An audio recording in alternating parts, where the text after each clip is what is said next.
Okay, from yesterday, let's see, here's where we left off. We were, we started off with this function, remember? Just real quick, we found the places where the denominator was equal to 0, right? We said that x squared minus 1 can't equal 0, and so therefore x can't equal plus or minus 1. Those were our vertical asymptotes. We did something else too. We divided this out. Was that after we did some other stuff? No, this is what we did first. We divided this out, and we right. found that when we use polynomial long division, we got the answer. This is what that division problem works out to be. It works out to be x plus the quotient of x and x squared minus 1. In the limit that x went to plus or minus infinity, this term went away, right? Because the bottom was bigger than the top. And so we end up with this slant asymptote. In the limit that x approaches plus or minus infinity, f of x just looks like x. The other term becomes insignificant. So it looks like a diagonal line. And what that helped us, or what it will help us do, was this. Right? We've got these asymptotes, vertical asymptotes at -1 and +1, and then we've got this slant asymptote at y equals x. And so the large-scale behavior of the function is going to cling to those. And now we have to just go find out where all the other stuff is happening. Where do we get relative extrema? Where do we get points of inflection? And all that.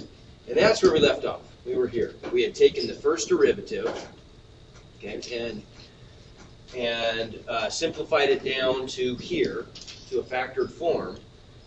And then we set the top equal to 0 and found that the zeros of the factors were at x equals 0 and x equals plus or minus the square root of 3. And that's right where we left off. Yes. And remember, we also said that the bottom, sure, the bottom is undefined at plus and minus 1, but it doesn't matter because our function is undefined there. And so you can't have a critical number where there isn't even a number, right? So these were our first derivative critical numbers, and we were just getting ready to move on to the second derivative. Okay, so let's do that. So where do we want to pick up with the second derivative? Probably. Well, I'll tell you what. You tell me what you think about that. We want to. Normally, we would definitely not take a second derivative here. There are going to be some questions on the test where they just ask you. There are only going to be a couple questions where you're asked to do things like find inflection points or concavities. On the other ones, where you're finding relative extrema, you'll have the choice of do you take a second derivative or not, and you wouldn't here. That's too hard. Yes, sir. So we're looking for inflection points on this? Yeah, we're looking for everything on this one. Everything? In the 3-6 assignment, I'm making you find everything. Okay. Right? The 3-6 assignment is hard. I mean, you got to do the whole 9 yards for each of those problems, and you won't have to do that much on the test. Have you started putting in all the x and y, the prime x? This stuff? Yeah. No, we haven't done that yet. We got to find the second derivative. But to find the second derivative, we'd rather not have to do too many permutations of the quotient rule and the product rule and stuff. So, Lane, you got an idea? Is 3-6 book assignment? 3-6 is the book assignment. Yeah. So how about this? Now, this looks okay, or I guess we got it down to here. This looks okay, We factor out. but the only problem with that is when I do this derivative here, look at how many layers there are going to be. We've got a quotient, and in the numerator we've got a product, right? I mean, we can do that stuff, but can you see where that's going to be a lot of calculus, right? Say it again. It is. That's a lot of a hassle. Can we maybe simplify that? Well, it might actually be easier to distribute that x squared all the way through. So then the top is just a single polynomial instead of a product of things. Does that make sense? It's going to work either way, but calculus becomes so much about just avoiding all this extra work, because that's where you can make mistakes. So let's do that. Let's go ahead and take this spot right here, and let's sort of undo some of the valuable work that we already did. We wanted it factored to find the critical numbers. That's important. We were trying to factor this so we could more easily see where the numerator was equal to 0. But now we're going to undo that because we just want to differentiate again. So we want to set it up to make the derivative easier, right? So let's go ahead and distribute that. And if we do that, we end up with f prime of x equals what? X to the fourth minus, 3x. there you go, over the quantity x squared minus 1 squared. And let's go to a new page and we'll start at the top of a new page and do the second derivative. So,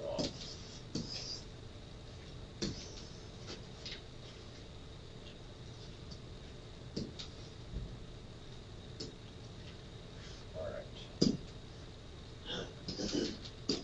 So now we're going to take. Now we're going to take the second derivative. Can you find the critical limit of the first derivative? Yeah, we found it, right, exactly. We Take the second derivative to find what? to find inflection points. Yeah. The second derivative could also be useful if it's easy to take.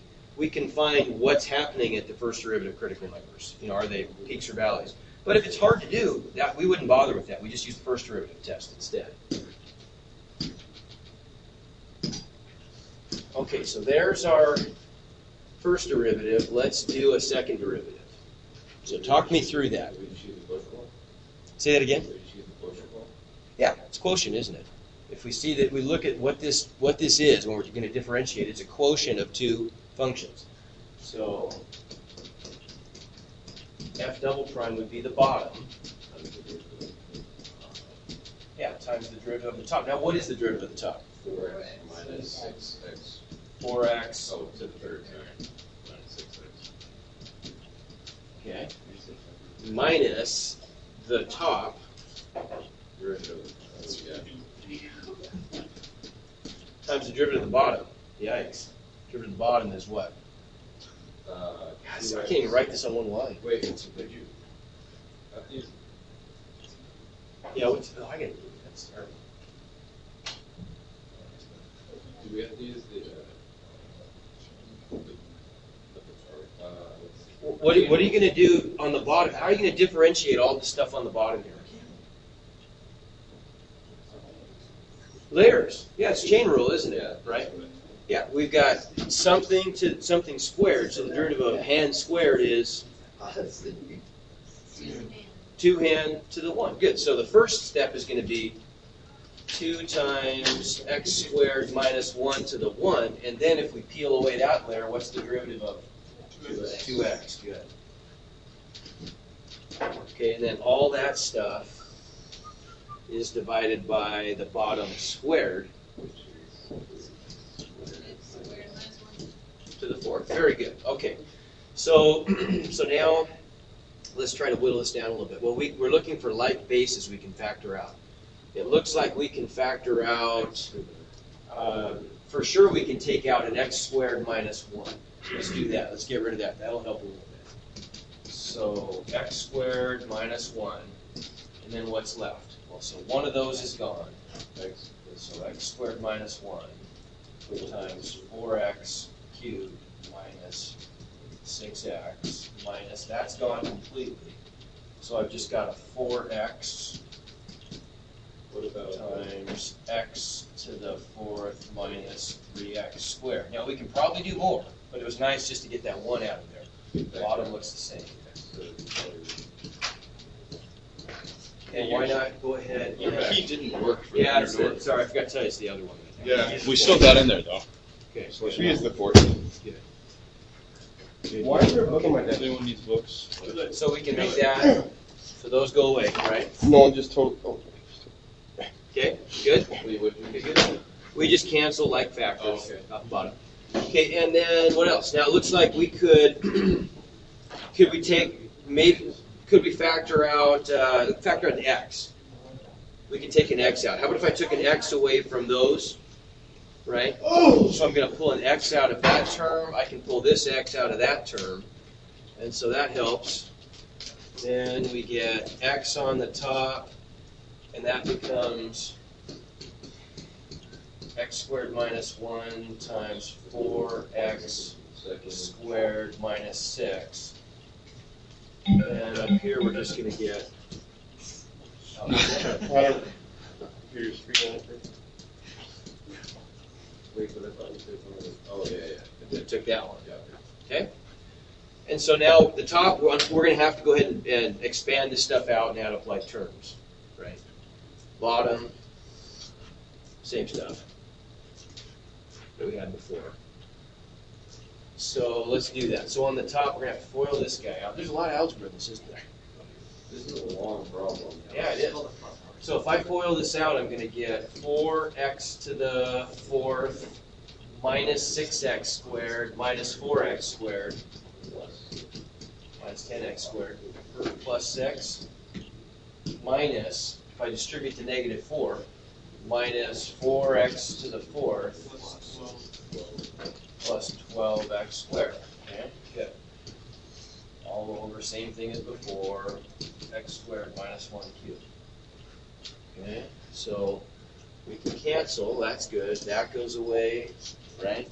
Yeah. And then negative 10 plus 12 is just 2x squared. Okay, so We have 6. 2x squared plus 6, is that right? Yeah. Over x squared minus 1 cubed. We could take a 2 out, but it's not going to matter, is it? Because when we look for factors, we look for places, we look for the zeros of the factors. That's never going to have a 0, is it? 2x squared plus 6 is always positive value, right?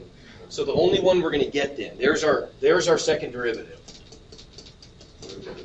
The only critical number we get is at 0, right? Because the numerator is 0 when x is 0 or 2x squared plus 6 is 0, right? The bottom is going to be 0, same place that the function's undefined. So the only critical number we get is x equals 0, right? Okay, so now we've got our critical numbers. 0 was a critical number of both, right? First and second. Yeah. And then we had plus or minus root 3, was it, from the... So, Yeah. how come we didn't find the 0 of 2x squared? Well, okay, because Is that we already have The X and the X is- if I set that equal to 0 and solve, what am I going to get? plus or minus square root of 2? I'm going to get plus or minus square root of negative 3. So I'm going to get 9 in there. We're only Can't take looking the for even real, root of a negative number. right? You get real answers. Because this is, because we're adding something to x squared, it's not going to yield any zeros. Real zeros. Any real zeros. That's all we're looking for. Okay, so now we can make our table. So let's do that. We got our table here.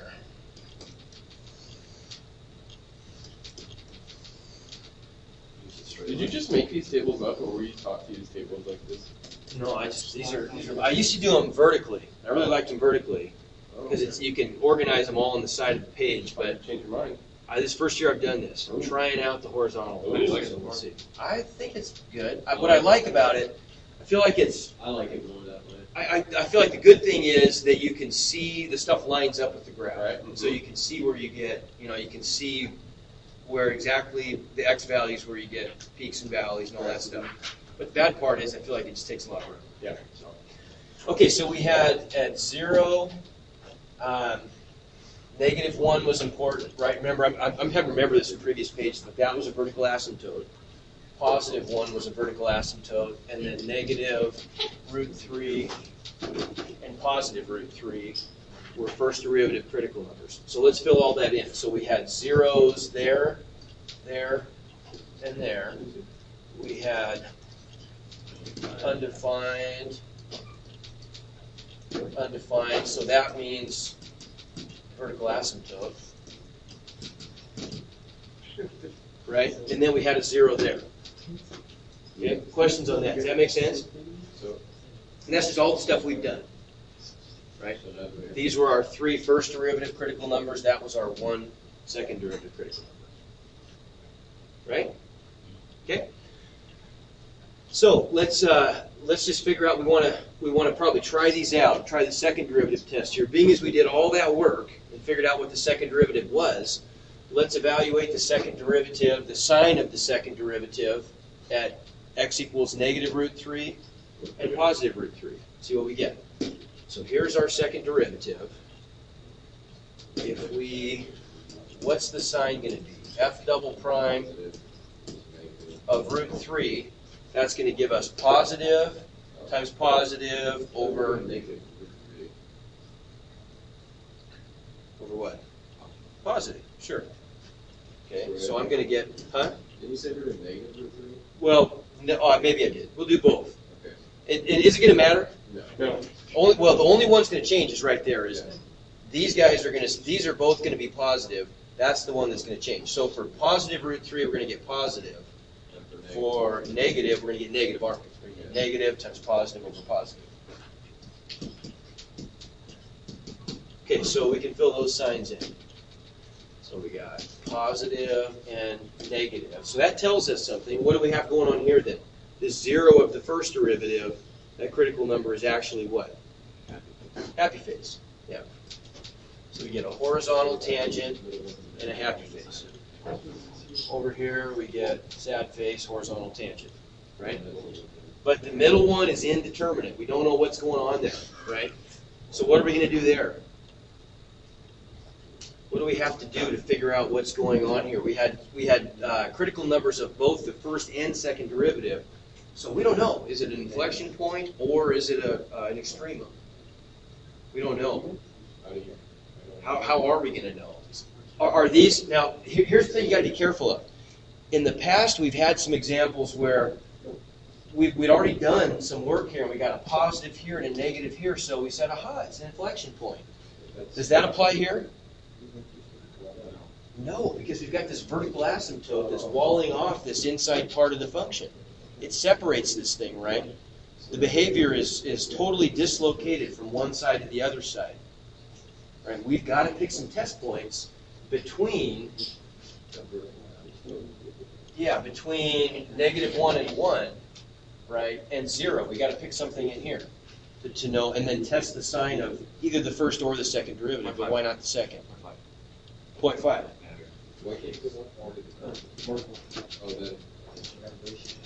So we'll test. Those will be our test points. So let's take a look at what's happening with the sign of the second derivative. If I go 0.5, don't you? I'm getting positive, and what? Yeah. So undefined in the function is asymptote in the second. Yes, because remember what we had going. If we go back to the first page of this problem, way back here, we had values where the denominator was 0, but the numerator was not, and that means vertical asymptote. So undefined in the function means a vertical asymptote to the second derivative.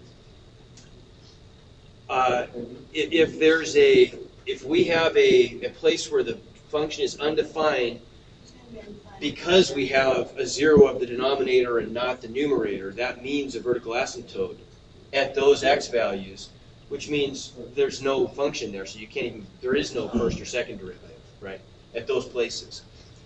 Okay, so, oops, so there we are. So we got our test points between the critical numbers and the vertical asymptotes. Let's see what happens. Now, if we look at this second derivative, here it is, right? What's going to happen at 0.5? Positive, right? Positive. What about there? 0.5 squared is 0.25, something less than 1, right? So I'm going to get a negative number to an odd power, which is negative. I'm going to get positive times positive over negative, overall sign, negative. Okay, so this is negative. What if I put in negative 0.5? Negative, positive, negative. So if I get an even number of negative factors, that means it's positive, right? Okay. Does that make sense when I say that? Okay. So that's positive. So what is this thing? It's an inflection point. Okay.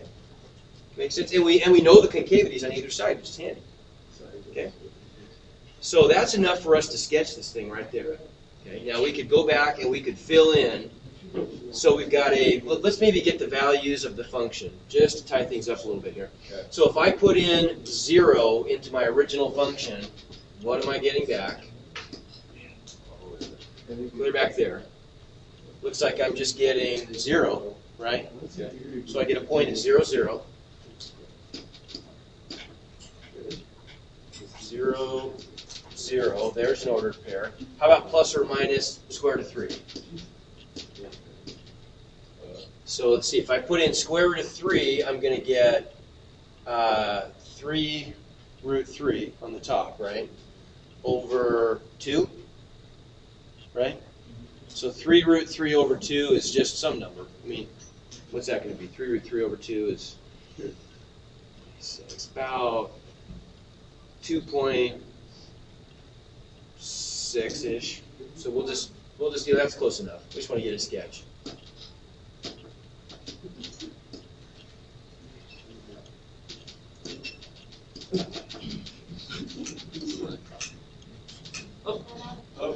You got it. We're going to have a virtual link. How about that? And if I put in negative root 3, do I want to get back same thing? Let's see. Except it's just opposite inside. So negative 2.6-ish, right? Because on the top I'm going to get a negative number. Okay? So, oops. So negative 2.6-ish. And we got our picture. We can fill this in. Let's go back to where we already built those, the asymptotic template right there. And we have a point now at 0, 0. We have a point at square root of 3, which is out about there. 2.6, so about there, right? And then over here about there. And we said that this was a minimum over here, wasn't it? Yeah. So this is doing that. This was a maximum. So it's doing that, right? Negative. 0.5 was Oh, and then we had positive or negative? those were, yeah, let's look and see. I can't remember. Negative. We have to know that. 0.5 So that was negative concavity above, positive concavity below. So it's going to go, so if it's negative above. Up the top and- Yeah, good. So it's doing this. Right? Positive concavity, negative concavity. And that's it. That's our sketch. That's pretty good. Okay? Does that make sense? That's a hard one. There's a lot going on with that one. It takes 2 days to do it. Yeah. Yeah. Yeah, that's pretty cool. We know what's going on. Okay? Yeah. Really dumb question. Okay, this is line asymptote positive, so across that, you go to 0.5 and concavity. It's a really simple question. Say it again. So, why are you able to cross asymptote when you're doing the Slant. yeah. Oh, well, you can. There's no reason you can't. The only asymptote you can't cross is vertical asymptote. Yeah. So you can cross. I mean, we could come up with a function that did this if we wanted to. If we wanted to work hard enough at it. But we don't. I mean, we could. Maybe we do. Why not? Why not? Yeah. Good stuff, though. I like that. Okay, so